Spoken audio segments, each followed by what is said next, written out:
Today, no hope and massive debt is not a good recipe for the future.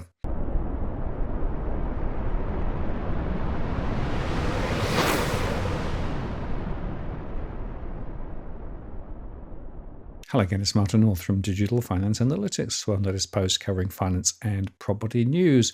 BlackRock co-founder and CEO Larry Fink, in his annual letter to shareholders, has rattled some important cages, even if you can see self-interest shining through.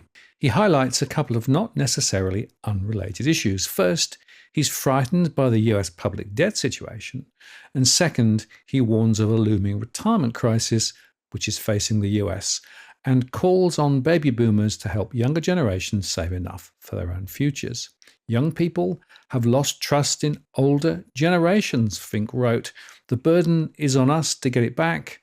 And maybe investing for their long-term goals, including retirement, isn't such a bad place to begin.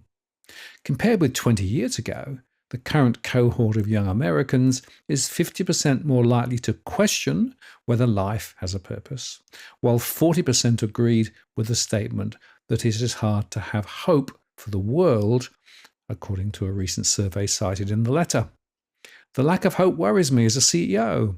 It worries me as a grandfather. But most of all, it worries me as an American, he said. If future generations don't feel hopeful about this country and their future in it, then the US doesn't only lose the force that makes people want to invest, America will lose what makes it America. Without hope, we risk becoming just another place where people look at the incentive structure before them and decide that the safe choice is the only choice. We risk becoming a country where people keep their money under the mattress and their dreams bottled up in their bedroom. Well, certainly younger people in many countries are feeling left out of the economic and the political system, as policy has made life more expensive relative to income, and basic access to housing and other services are now at risk. In fact, support for major political parties has fragmented, especially among younger groups, and the divide between the more affluent boomers and younger households is becoming seismic. And I'll also say the divide between politicians and reality seem as wide as that to me. But frankly, his solution does appear self-serving because he directs his comments specifically at the retirement and pension system. Fink says the US should look to Australia's pension system for solutions after he warned of a looming retirement crisis facing the world's #1 economy. Fink said the compulsory nature of Australia's system, in which employers contribute to workers' retirement accounts, had made the country's people wealthier since its 1992 introduction and prevented a potential crisis. 32 years later, Australians likely have more retirement savings per capita than any other country, Fink wrote. The nation has the world's 54th largest population, but the 4th largest retirement system.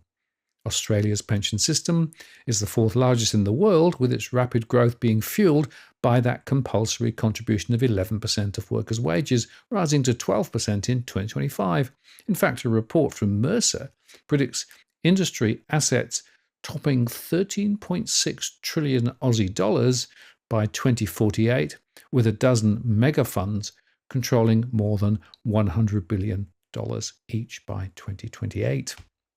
Still, Australia's pension funds face their own challenges as a wave of retirement approaches in the coming years. Funds have been warned by their regulator that they must do more to help workers transition to retirement while being confident that they can draw down their balances without running out of money.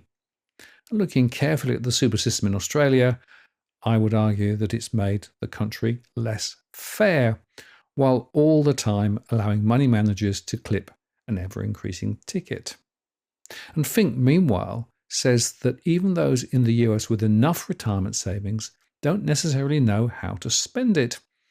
A 2018 BlackRock survey showed that the average American retiree still had 80% of their pre-retirement money saved 2 decades into retirement.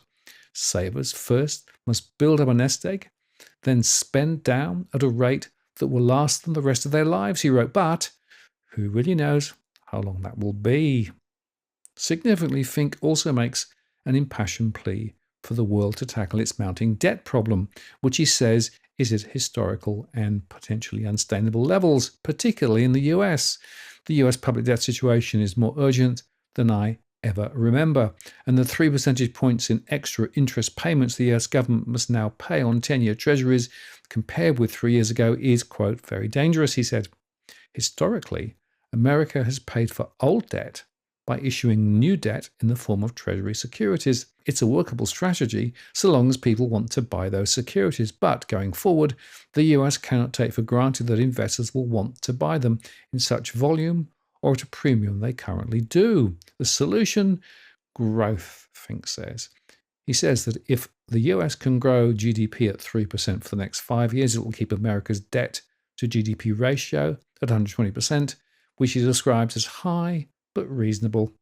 We can't see debt as a problem that can only be solved only through taxing and spending cuts anymore. Instead, America's debt efforts need to center around pro-growth strategies, which include tapping the capital markets to build one of the best catalysts for growth, which he says is infrastructure. And again, Fink is talking his own book, given that BlackRock acquired infrastructure fund manager GIP in a $12.5 billion US dollar deal earlier this year. Indebted governments will have no choice but to partner with the private sector to pay for this infrastructure, he said, and GIP, of course, will be there to clip the ticket. So there are some important thematics here. Firstly, trust in the system amongst youngsters is fading fast, and politicians don't get it.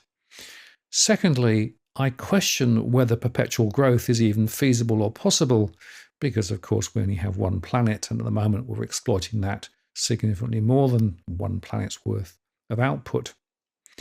So the question really becomes, is there a different set of economic models and assumptions that we have to think about to change the game?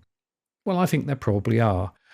But it won't be popular amongst those in the financial sector because I don't think bigger financial systems and settings are actually the right answer. Neither do I think ever more government debt works. Neither do I think perpetual growth works. Now, these are big, mega big questions, but ones which do need to be thought through. And I can understand, therefore, why politicians hunker down and just tackle the very short-term issues to get them to the next election and beyond. But the truth is this: there are bigger questions, important questions, intergenerational questions, which should be being discussed. And for that, at least Fink does start the ball in play, even if the spin he gives it is supporting his own outcomes. I'm Martin North from Digital Finance Analytics. Many thanks for watching, and I'll see you again next time.